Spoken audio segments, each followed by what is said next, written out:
Hello students, I am Shahnawaz, your physics teacher, and today we will continue our study with the chapter number 13 of your science, magnetic effects of electric current, part 2.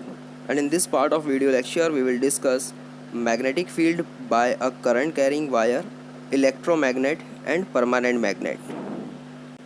So students, as in previous lecture we discussed as one of the important concept related to the magnetism and electricity, that was explained by the H.C. Oersted experiment.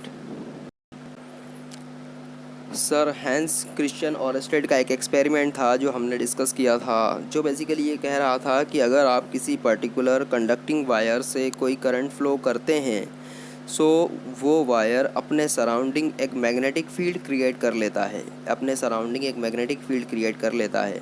सो इसी concept को continue करते हुए आज हम 3 important cases discuss करेंगे, जिसमें first case है magnetic field due to current carrying straight wire या straight conductor, then magnetic field due to current carrying circular wire, then magnetic field due to solenoid. सबसे पहले हम एक स्ट्रेट वायर में current flow करवाएंगे, then we will find out the value of magnetic field, what is the relation of this particular magnetic field and what are the factors on which this magnetic field depends. Then again we will consider a circular wire instead of straight wire, and again we will flow the current through it, and we will find the factors on which the magnetic field of this circular wire depends, and again we will consider the solenoid, that might be the group of number of circular wires uh, or circular rings in the helical structure. So we will find the magnetic field and factors affecting the magnetic field of this solenoid. So let's continue with magnetic field due to current carrying straight conductor or wire. So students, इस particular case में हम consider कर रहे हैं एक straight wire, एक straight conductor जिससे current flow हो रहा है। सपोज़ ये स्ट्रेट कंडक्टर है आपके सामने जिससे करंट आई फ्लो हो रहा है, ठीक है। अब देखिए यहाँ पर क्या होता है, सपोज़ जब इस पर्टिकुलर कंडक्टर से करंट फ्लो होगा तो as per the H.C. ऑरेस्टेड experiment हमें पता है कि यहाँ पर एक मैग्नेटिक फील्ड क्रिएट होने वाला है, यहाँ पर इसके सराउंडिंग एक मैग्नेटिक फील्ड क्रिएट होगा। देखिए मैग्नेटिक फील्ड को किस तरह से पहचाना जाता है, मैग्नेटिक फील्ड का एक मैग्नेटिक इफ़ेक्ट होता है, उसका अपना एक पर्टिकुलर रीजन में मैग्नेटिक इफ़ेक्ट होता है और उसके मैग्नेटिक इफ़ेक्ट को शो किया जाता है मैग्नेटिक फील्ड लाइंस से। तो देखिए जब इस पर्टिकुलर वायर से करंट फ्लो हो रही है तो इस वायर के सराउंडिंग इस तरह के कॉन्सेंट्रिक सर्कल्स के फॉर्म में मैग्नेटिक फील्ड क्रिएट हो रहा है। ये मैग्नेटिक फील्ड को हम मैग्नेटिक फील्ड लाइंस से शो कर रहे हैं। और आपको याद आ रहा होगा मैग्नेटिक फील्ड लाइंस के बारे में हमने पढ़ा था कि these are always a closed curve. देखिए ये एक सर्कल है, क्लोज्ड कर्व है। These are never intersect to each other, these are never cross to each other. देखिए ये किसी को क्रॉस भी नहीं कर रहा, ठीक है। और सो ये बेसिकली 2 इंपॉर्टेंट प्रॉपर्टी थी मैग्नेटिक फील्ड लाइंस की। इसके अलावा एक ये भी थी कि near the current carrying conductor और near the magnet it is denser, and as we will go further away from the current carrying conductor or particular magnet then it becomes rarer. So these are the some important properties. So students, again हमने यहाँ पर consider किया है कि एक particular straight wire है, एक straight current carrying conductor है, करंट कैरिंग कंडक्टर है। इट मीन्स कि इससे एक करंट फ्लो हो रहा है। इस करंट फ्लो जब हो रहा है तो इसके सराउंडिंग जो मैग्नेटिक फील्ड क्रिएट हो रहा है, जो मैग्नेटिक फील्ड क्रिएट हो रहा है इन the form of concentric circles, in the form of concentric circles, ठीक है। देखिए यहाँ पर काफ़ी सारे सर्कल्स बन रहे हैं जिनका सेंटर एक ही है, सिर्फ इनकी रेडियस धीरे धीरे बढ़ रही है। जैसे जैसे हम करंट कैरिंग कंडक्टर से दूर जाते जा रहे हैं इनकी रेडियस इंक्रीज़ होती जा रही है। सो हमें अब इस पर्टिकुलर मैग्नेटिक फील्ड की डायरेक्शन पता लगाना है। हमें ऑलरेडी पता है कि मैग्नेटिक फील्ड की एक डायरेक्शन होती है। सो मैग्नेटिक फील्ड की डायरेक्शन इस केस में क्या होगी ये हमें एक्चुअली फाइंड आउट करना है। So to find out the direction of magnetic field we will use the right hand thumb rule. देखिए राइट हैंड थंब रूल क्या होता है, बड़ा सिंपल सा है। आपको एक पिक्चर में नज़र आ रहा है। सपोज़ आपने आपका राइट हैंड लिया और आपने एज्यूम किया कि आपके हाथ में एक करंट कैरिंग कंडक्टर है। वो कंडक्टर है, वो वायर है जो इससे करंट फ्लो हो रही है, वो आपने इमेजिन किया कि आपके हाथ में है।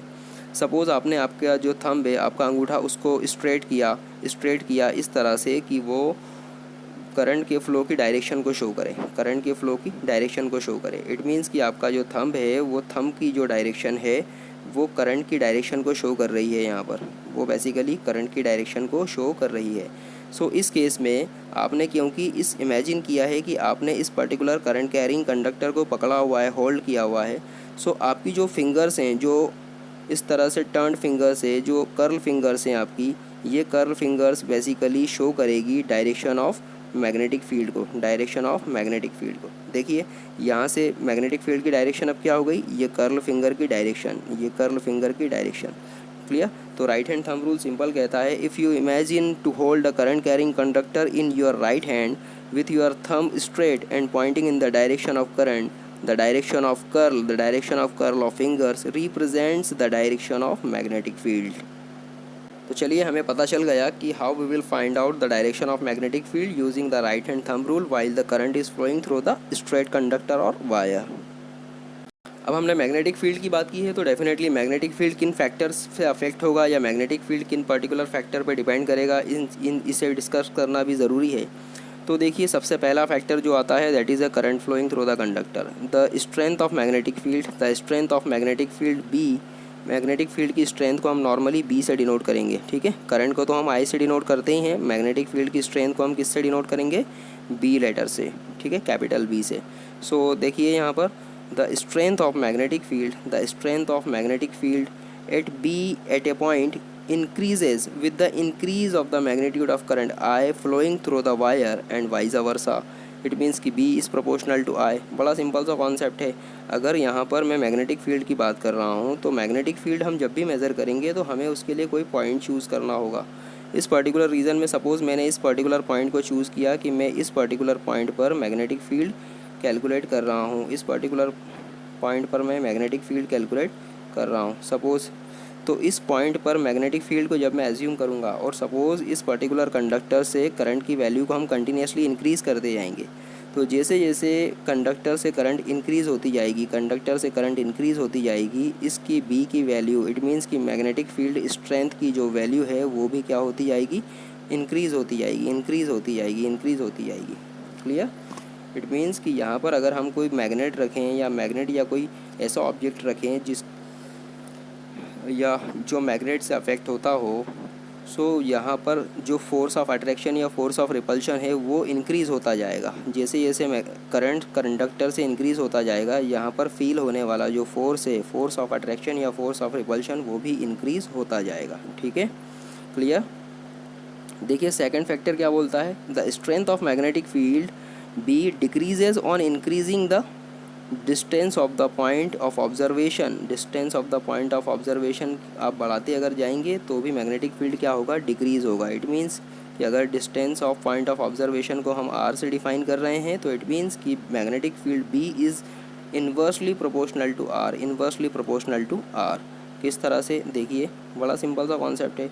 अगेन हम यहाँ पर ये कंसिडर कर रहे हैं कि सपोज़ इस पर्टिकुलर कंडक्टर से करंट फ्लो हो रही है। अब हमने क्या किया, करंट को कांस्टेंट कर दिया है, इससे फ्लो होने वाली जो करंट है उसको क्या कर दिया, कांस्टेंट कर दिया है। ठीक है, अब यहाँ पर जो पॉइंट ऑफ ऑब्जर्वेशन था, सपोज़ अभी हमने ये वाला पॉइंट कंसिडर किया था, तो ये पॉइंट और इस कंडक्टर के बीच का जो डिस्टेंस है उसे हम स्मॉल आर से शो कर रहे हैं। ठीक है, तो सपोज़ इस पॉइंट को अगर मैं बढ़ाता जा रहा हूँ, इस पॉइंट की डिस्टेंस को मैं बढ़ाता जा रहा हूँ कंडक्टर से, इट मीन्स कि मैं आर की वैल्यू को बढ़ाते जा रहा हूँ। तो इट मीन्स कि जैसे जैसे हम इस पर्टिकुलर करंट कैरिंग कंडक्टर से दूर जाते जाएंगे, इट मीन्स कि हमारा पॉइंट ऑफ ऑब्जर्वेशन जो होगा वो करंट कैरिंग कंडक्टर से दूर होता जाएगा। वैसे वैसे यहाँ पर फील होने वाला जो मैग्नेटिक फील्ड स्ट्रेंथ है वो कम होता जाएगा। जो फील होने वाला मैग्नेटिक फील्ड स्ट्रेंथ है, इट मीन्स कि जो फोर्स ऑफ अट्रैक्शन या फोर्स ऑफ रिपल्शन है किसी पर्टिकुलर ऑब्जेक्ट या मैग्नेट के लिए, वो क्या होता जाएगा, कम होता जाएगा। इसीलिए हम बोल रहे हैं कि basically B is proportional to 1/r या B is inversely proportional to R। Clear. Again अगर ये दोनों फैक्टर्स को हम कंबाइन करें तो we will get the new factor B is proportional to I into R। Clear. So this is the basic relation, this is the basic relation for the magnetic field of current carrying conductor, magnetic field of current carrying conductor। अब magnetic field की बात की तो magnetic field को measure कैसे किया जाएगा, तो मैग्नेटिक फील्ड को मेज़र करने के लिए जो यूनिट होती है that is Tesla. Magnetic field को मेज़र करने के लिए जो यूनिट होती है दैट इज़ टेस्ला। 1 टेस्ला जो होता है equal to 1 newton over 1 ampere into 1 metre. 1 newton over 1 ampere into 1 metre, या 1 tesla is equal to newton metre inverse ampere inverse भी कह सकते हैं हम इसे, या एक और यूनिट में मेज़र किया जाता है weber per square metre, weber per square metre. It means कि मैग्नेटिक फील्ड को आप या तो टेस्ला में मेज़र कीजिए, या फिर वेबर पर स्क्वायर मीटर में मेज़र कीजिए, या फिर थोड़ी सी रिजॉल्व यूनिट में फोर्स के टर्म्स में 1 न्यूटन पर एम्पियर पर मीटर, 1 न्यूटन पर एम्पियर मीटर के टर्म्स में आप मेज़र कर सकते हैं। ठीक है, अब ये जो टेस्ला यूनिट होती है ये एक्चुअली बहुत बड़ी होती है। जब बहुत बड़े बड़े या बहुत ज़्यादा हाईली स्ट्रेंथ के मैग्नेटिक फील्ड को मेज़र करना होता है तब हम इस टेस्ला यूनिट का इस्तेमाल करते हैं। बट अगर हमें छोटे मोटे मैग्नेटिक फील्ड को मेज़र करना है तो उस केस में टेस्ला को यूज़ ना कर हम यूनिट यूज़ करते हैं गॉस। और आप देखिए यहाँ पर इसका रिलेशन कि 1 टेस्ला इज इक्वल टू होता है 10,000 गॉस। इट मीन्स कि 10,000 gauss equal to 1 tesla, 10⁻⁴ gauss equal to 1 Tesla.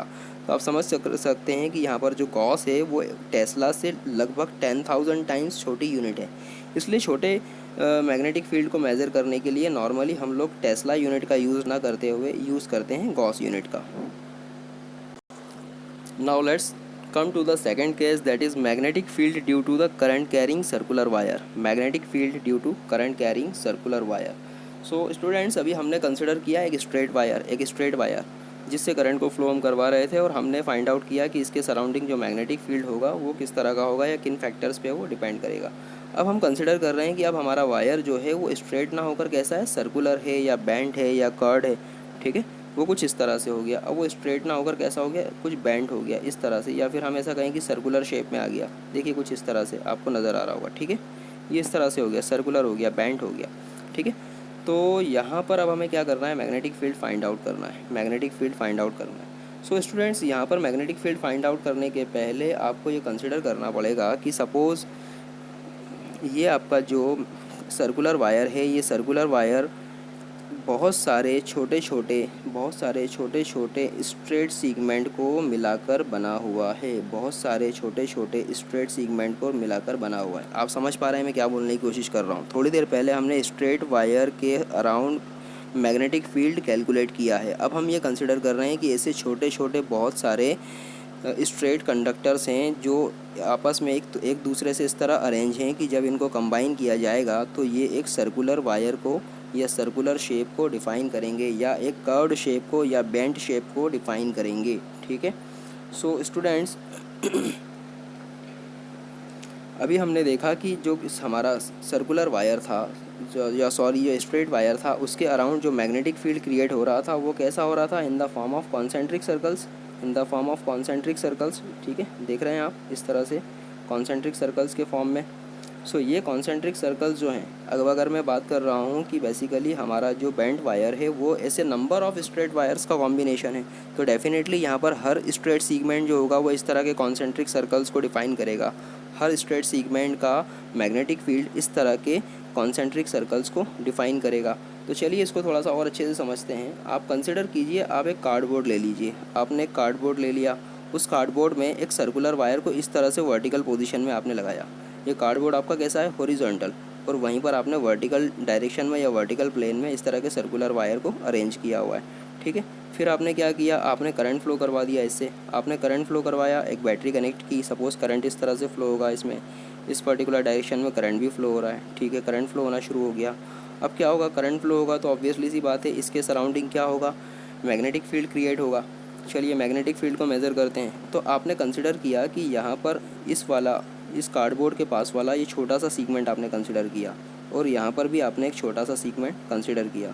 अभी आप पूरे वायर की बात नहीं कर रहे, अभी आपने इस छोटे से सीगमेंट की बात की। ठीक है, तो आपने ये देखा कि अगेन इसके अराउंड भी ये कॉन्सेंट्रिक सर्कल्स जो होंगे, कॉन्सेंट्रिक सर्कल्स फॉर्म हो रहे हैं, यहाँ पर भी कॉन्सेंट्रिक सर्कल्स फॉर्म हो रहे हैं। ठीक है, तो क्या हो रहा है, वही सेम केस कि जैसे जैसे आप इस कंडक्टिंग वायर से दूर जाते जाएंगे, आप इस कंडक्टिंग वायर से दूर जाते जाएंगे, ये कॉन्सेंट्रिक सर्कल्स का रेडियस भी बढ़ता जा रहा है, कॉन्सेंट्रिक सर्कल्स का रेडियस भी बढ़ता जा रहा है।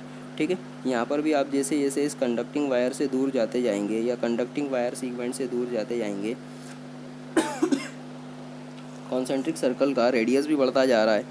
तो देखिए यहाँ पर बड़ा सिंपल सा कॉन्सेप्ट है, क्योंकि कॉन्सेंट्रिक सर्कल का रेडियस बढ़ता जा रहा है, और अब अगर हम धीरे धीरे इससे इंक्रीज़ होते जाएं रेडियस के फॉर्म में, और कहाँ पहुँच जाएं, centre of the circular wire, ये जो आपका सर्कुलर वायर है, इस सर्कुलर वायर के सेंटर पर अगर हम लोग पहुँचे तो हमें जो मैग्नेटिक फील्ड लाइंस मिलेगी वो ऑलमोस्ट स्ट्रेट मिलेगी, वो ऑलमोस्ट स्ट्रेट मिलेगी, ऑलमोस्ट स्ट्रेट मिलेगी, ठीक है।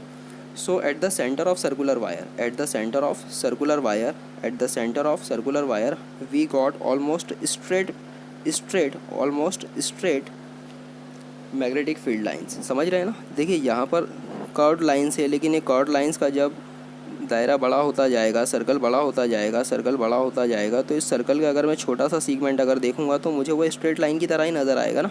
अगर एक सर्कल है बहुत बड़ा, उसका एक छोटा सा सीगमेंट हम ले लें तो वो हमें एक स्ट्रेट लाइन की तरह नज़र आता है। तो इसी तरह से यहाँ पर भी हम कंसिडर कर रहे हैं कि यहाँ पर हमने जो दो छोटे सीगमेंट कंसिडर किए हुए हैं कार्डबोर्ड पर, जो क्रॉसिंग पॉइंट्स पर जो दो छोटे सीगमेंट कंसिडर किए हैं हमने इस तरह से, ठीक है। तो यहाँ पर इनका जो कॉन्सेंट्रिक सर्कल्स जो क्रिएट हो रहे हैं, इस कॉन्सेंट्रिक सर्कल्स का जो सबसे आउटर वाला पोर्शन होगा या सबसे आउटर वाले जो सर्कल्स होंगे उनका जो छोटा सा सीगमेंट अगर मैं देखूंगा तो वो मुझे स्ट्रेट लाइन की तरह अपीयर होंगे। इसी तरह से यहाँ से बनने वाले जो सर्कल्स होंगे उसका भी आउटर सर्कल जो होंगे वो स्ट्रेट लाइन की तरह अपीयर होंगे। सो यहाँ पर कुल मिलाकर मैं ऐसा कह सकता हूँ कि eight the centre of circle, eight the centre of circle, eight the centre of circular wire, at the centre of circular wire, at the center of circular wire I am getting the straight magnetic field lines, I am getting the straight magnetic field lines, I am getting the straight magnetic field lines। Clear, ठीक है। अब देखिए यहाँ पर magnetic field lines जो होगी वो कैसी होगी, इस कार्डबोर्ड के पैरेलल होगी ना, इस कार्डबोर्ड के पैरेलल। लेकिन ये जो आपका सर्कुलर वायर है ये तो वर्टिकल है, ये तो वर्टिकल है। इट मीन्स कि जो सर्कुलर वायर है और मैग्नेटिक फील्ड लाइंस है इन दोनों के बीच का एंगल कितना होगा, 90 डिग्री। समझ पा रहे हैं ना आप इसको। मैंने क्या कहा था कि बेसिकली यहाँ पर हमने कार्डबोर्ड कंसीडर किया हुआ है, इस कार्डबोर्ड में इस तरह से वर्टिकली वायर लगाया हुआ है। तो जो मैग्नेटिक फील्ड लाइंस क्रिएट हो रही है वो तो इस कार्डबोर्ड पर क्रिएट हो रही है ना, हम एज्यूम कर रहे हैं कि वो कार्डबोर्ड पर है, ड्रॉ हो रही है। तो जो स्ट्रेट लाइन भी कहाँ होगी, इस कार्डबोर्ड पर ही होगी। और ये वायर तो कैसा इस तरह से वर्टिकल पोजीशन में है। इट मीन्स कि इनके बीच का जो एंगल है, इनके बीच का जो एंगल है वो कैसा है, एक दूसरे से 90 डिग्री का एंगल है, ठीक है, एक दूसरे से राइट एंगल है। क्लियर। तो देखिए यहाँ पर थोड़ा सा और आगे देखते हैं इसको। तो इस स्ट्रेट मैग्नेटिक फील्ड लाइंस की हमें डायरेक्शन पता करनी है। इस स्ट्रेट मैग्नेटिक फील्ड लाइन की हमें डायरेक्शन पता करनी है कि ये किस तरह से, इस तरह से है या फिर अपवर्ड है या डाउनवर्ड है, इनवर्ड है या आउटवर्ड है, इनवर्ड है या आउटवर्ड है, इसकी डायरेक्शन क्या होगी। सो इसकी डायरेक्शन को फाइंड आउट करने के लिए भी अगेन हम लोग यूज़ करेंगे right hand thumb rule, right hand thumb rule. So right hand thumb rule क्या बोलता है, अगेन यहाँ पर अब देखिए राइट हैंड थंब रूल का कॉन्सेप्ट थोड़ा सा अपोजिट होने वाला है।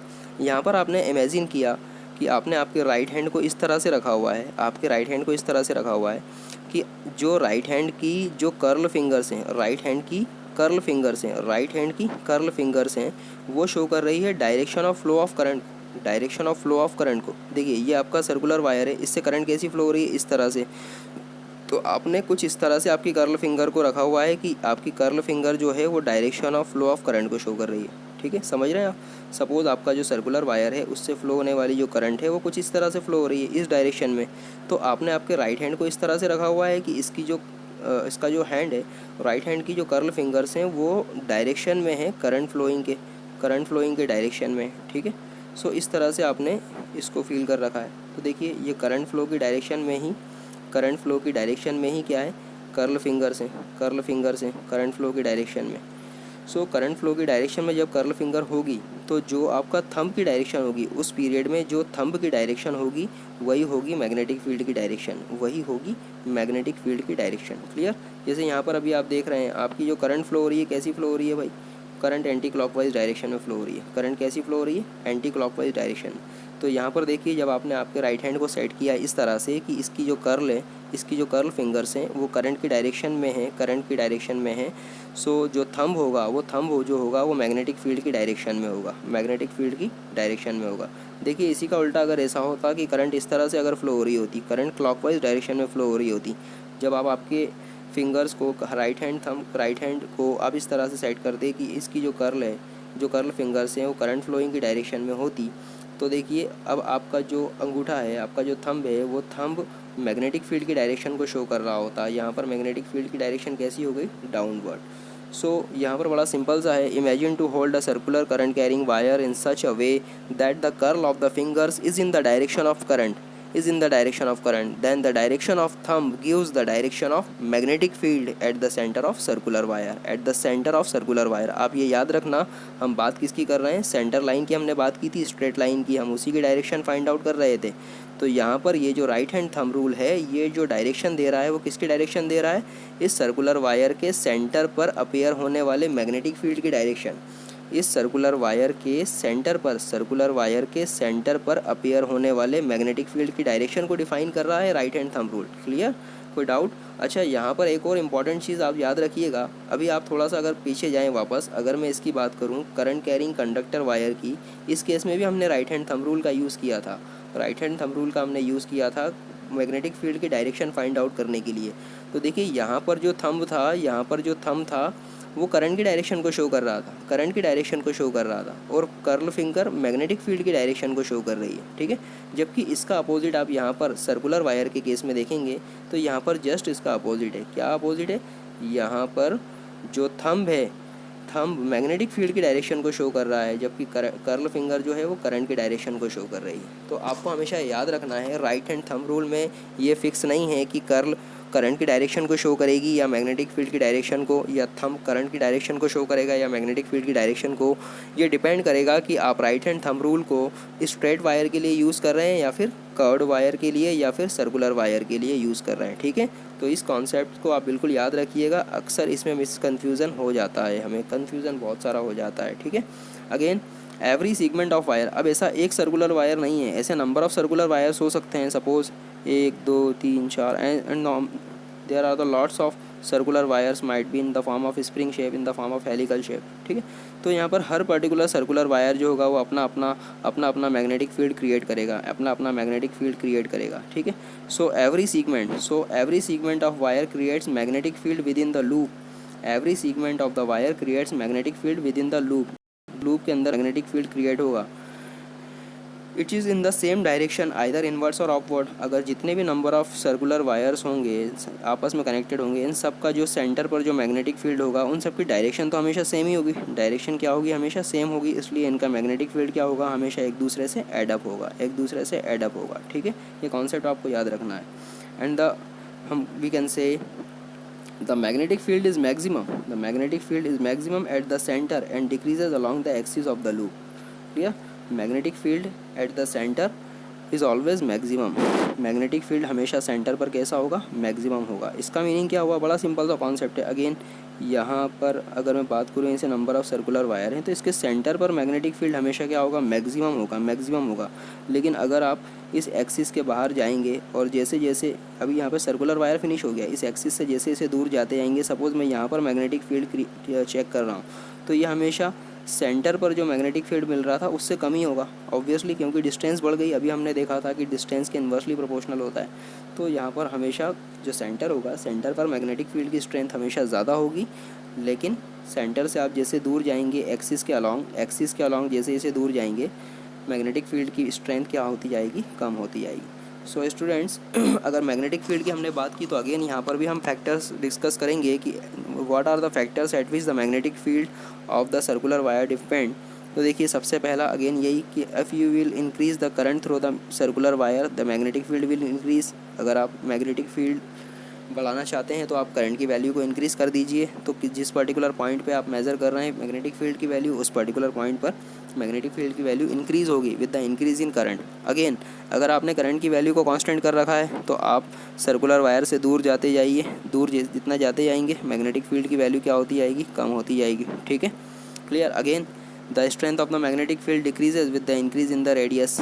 रेडियस भी जैसे जैसे इंक्रीज़ होती जाती है मैग्नेटिक फील्ड की वैल्यू भी क्या होगी? डिक्रीज़ होगी। देखिए बिल्कुल यहाँ पर आप देख सकते हैं जैसे जैसे रेडियस बढ़ती जा रही है। ये आप इसको सिंपल ऐसा समझिए कि अगर छोटा सर्कुलर वायर है तो इसका मैग्नेटिक फील्ड ज़्यादा स्ट्रांग होगा। अगर बड़ा सर्कुलर वायर है तो इसका मैग्नेटिक फील्ड क्या होगा? थोड़ा सा रिस्पेक्टिवली वीक होगा। ठीक है, so magnetic field strength of the magnetic field decreases with the increase in the radius of r, increase in the radius r of the loop। ठीक है, again if there are the n turns in the circular coil. अगर कोई coil है, अभी मैं coil की बात कर रहा था, इस तरह से कॉइल की बात कर रहा था। अगर इसमें कितने टर्न है? सपोज n टर्न है। ठीक है, तो जितने टर्न इंक्रीज़ होते जाएंगे उतना मैग्नेटिक फील्ड भी इंक्रीज़ होता जाएगा। अभी हमने देखा क्योंकि मैग्नेटिक फील्ड क्या होगा, सभी का एड अप होगा, इसलिए जितने नंबर ऑफ टर्न्स बढ़ते जाएंगे उतना मैग्नेटिक फील्ड भी क्या होगा, एट द सेंटर इंक्रीज़ होगा। So if there are the n turns in the circular coil, each turn creates magnetic field at the centre, each turn creates magnetic field at the centre. The greater the value of n, greater the strength of magnetic field. Understood? तो ये I hope कि आपको ये सारे factors समझ में आए होंगे। So let us add these all factors, b is proportional to I, b is inversely proportional to r, b is proportional to capital N. Finally we will get the final result, b is proportional to n into I into r. तो चलिए हम लोग coil की बात कर ही रहे थे, तो अब इसी को आगे कंटिन्यू करते हैं सोलेनाइड से। सो यहाँ पर हम जो कॉइल की बात कर रहे थे उसे हम बेसिकली सोलेनाइड भी कहते हैं। किस तरह से कि आपने सपोज़ एक पेंसिल ली हुई है। अब सोलेनाइड होता क्या है पहले वो हम समझ लेते हैं। अपने सपोज़ एक पेंसिल ली, एक पेंसिल पर क्या किया आपने, एक पेंसिल ली, उस पेंसिल के ऊपर आपने कंडक्टिंग वायर को इस तरह से टाइटली वाउंड कर दिया और फिर बाद में इस पेंसिल को हटा दिया। तो देखिए आपको इस तरह का स्ट्रक्चर मिलेगा कुछ, डेफिनेटली आपको इस तरह का जो स्ट्रक्चर मिलेगा इसे ही हम कहते हैं सोलेनाइड, इसे ही हम क्या कहते हैं, solenoid. So a long tightly wound, अगर मैं इसकी डेफिनेशन दूं what is a solenoid, so solenoid is basically a long tightly wound helical coil, a long tightly wound helical coil of insulated metallic wire is called solenoid. A solenoid can be made by wounding a copper wire on a pencil and then taking out the pencil from the windings. If we pass an electric current through this wire, a magnetic field is created. अगर हम इस particular solenoid से current pass करेंगे तो यहाँ पर एक magnetic field create होगा। ऑब्वियसली हम देख चुके हैं लास्ट हमारा जो केस था कि ऑब्वियसली मैग्नेटिक फील्ड क्रिएट होगा। इसका जो मैग्नेटिक फील्ड होगा वो बिल्कुल उसी तरह से होगा जिस तरह से एक बार मैग्नेट का होता है। ठीक, तो देखिए यहाँ पर भी हम बात करेंगे डायरेक्शन ऑफ मैग्नेटिक फील्ड की। So the pattern of magnetic field is similar to that of the bar magnet. मैं ऑलरेडी कह चुका हूँ इसका जो पैटर्न होगा वो बार मैग्नेट के सिमिलर ही होगा। अब देखिए इसको ज़्यादा रिपीट करने की ज़रूरत नहीं, ऑलरेडी हम समझ चुके हैं किस तरह से होगा मैग्नेटिक फील्ड क्रिएट, तो मैं ऑलरेडी बता चुका हूँ। यहाँ पर अगर मैं इंडिविजुअली देखूँ तो ये हर कोई क्या एक सर्कुलर वायर है, सभी का अपना अपना एक मैग्नेटिक फील्ड क्रिएट होगा और सेंटर पर मैं देखूँगा तो अगेन सबका मैग्नेटिक फील्ड क्या हो रहा है, एडअप हो रहा है। तो यहाँ पर एक स्ट्रॉन्ग मैग्नेटिक फील्ड मिलेगा, जितने नंबर ऑफ टर्न बढ़ते जाएंगे मुझे उतना ज़्यादा स्ट्रॉन्ग मैग्नेटिक फील्ड मिलेगा। और इस अंदर की तरफ जो होगा वो बिल्कुल एक तरह से स्ट्रेट मैग्नेटिक फील्ड मिलेगा, बिल्कुल डेंस मिलेगा, स्ट्रेट मिलेगा और डेंस मिलेगा। जबकि बाहर की तरफ जो होगा वो नॉन यूनिफॉर्म होगा, कुछ इस तरह से बाहर की तरफ जो होगा वो नॉन यूनिफॉर्म होगा। तो चलिए देखते हैं। The pattern of the magnetic field is similar to that of the bar magnet. The pattern of the magnetic field is similar to that of the bar magnet. One end of the solenoid is magnetic north pole and the other end is a magnetic south pole. अगर हमने बात की है कि इसका magnetic field एक bar magnet की तरह है, तो डेफिनेटली बार मैग्नेट में जिस तरह से साउथ पोल और नॉर्थ पोल होता है तो यहाँ पर भी एक साउथ पोल होगा और एक नॉर्थ पोल होगा। The magnetic lines of forces are most uniform inside the solenoid and directed from the south pole to north pole. Definitely मैंने अभी कहा थोड़ी देर पहले कि जो अंदर की तरफ हम देखेंगे सोलेनाइड के अंदर की तरफ क्या होगा, almost uniform inside the solenoid.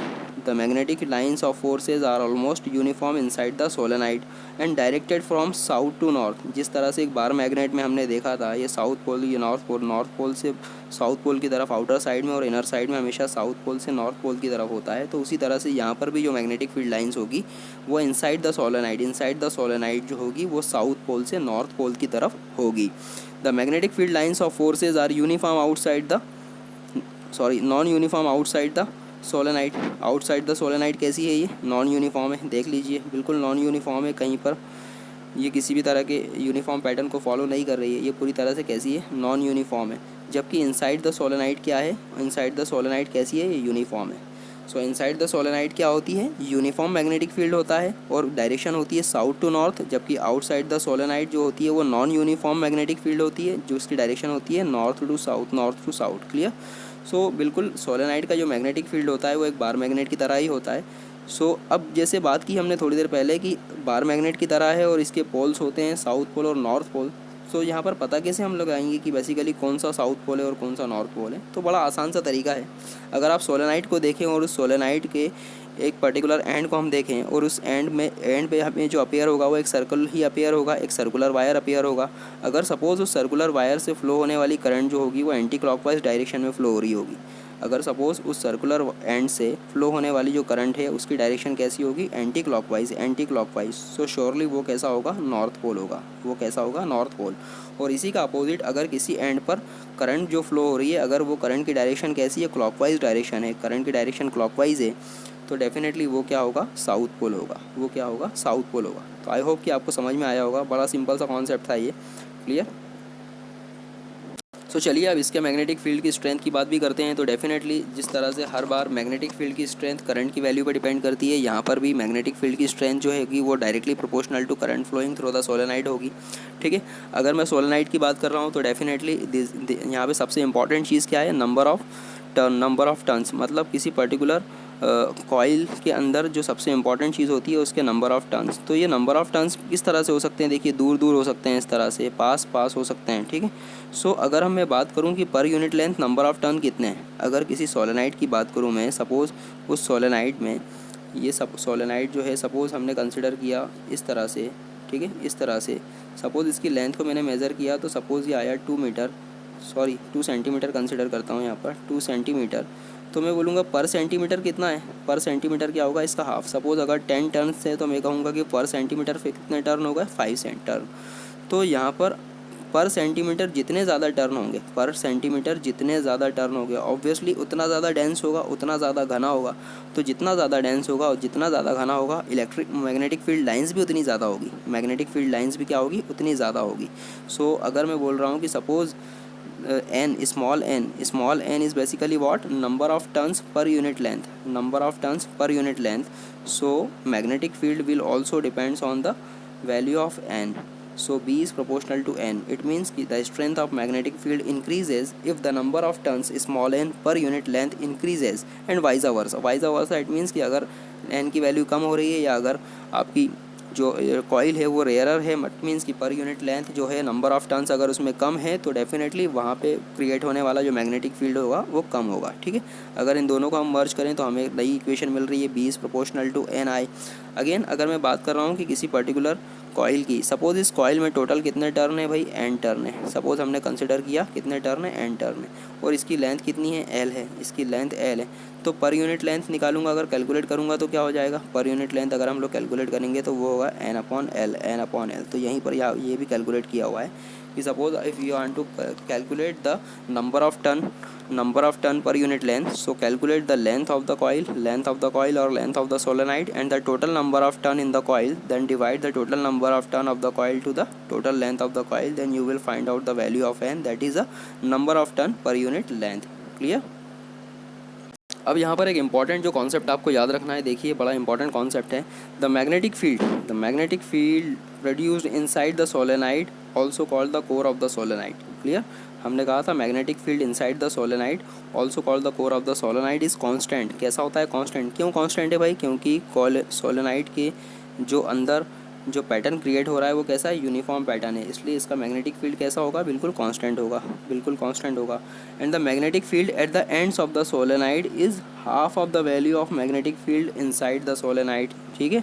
Magnetic field जो एंड्स पे मैग्नेटिक फील्ड होगा और जो कोर पे मैग्नेटिक फील्ड होगा, तो हमेशा एंड्स पे जो क्रिएट होने वाला जो मैग्नेटिक फील्ड होगा वो कोर पे क्रिएट होने वाले का जस्ट क्या होगा, हाफ होगा। कोर पे जो मैग्नेटिक फील्ड की वैल्यू है उसका जस्ट हाफ होगा एंड पर क्रिएट होने वाला मैग्नेटिक फील्ड। तो बड़ा इंपॉर्टेंट कॉन्सेप्ट है, आपको याद रखना है। इससे क्लियर होता है कि हमेशा सोलेनाइड के सेंटर में या कोर में ज़्यादा मैग्नेटिक फील्ड होता है रेदर देन इसके एंड्स पर, ठीक है।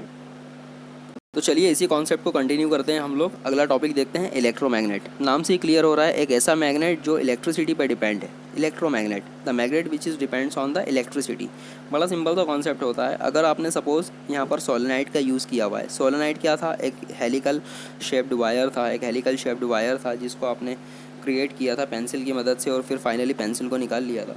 अभी सपोज़ आपको क्या करना है कि आपको पेंसिल निकालनी नहीं है, पेंसिल की जगह आपने सपोज़ कोई सॉफ्ट आयरन इसके अंदर डाल दिया है, ठीक है। सपोज़ आपने ये कंसिडर किया है, सपोज़ ये आपके सामने एक नेल है ना, एक नेल है।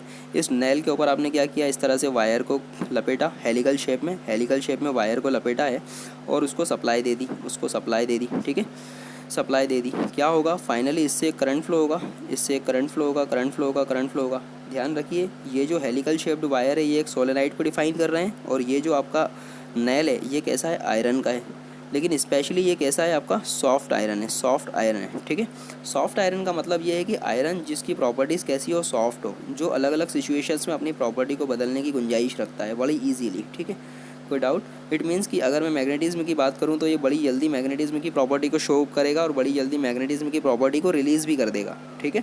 सो let us consider a long tightly wound helical coil, a long tightly wound helical coil of metallic wire, long tightly wound helical coil of metallic wire containing soft iron in its core, long tightly wound helical coil of metallic wire containing soft iron in its core, called the electromagnet, called electromagnet.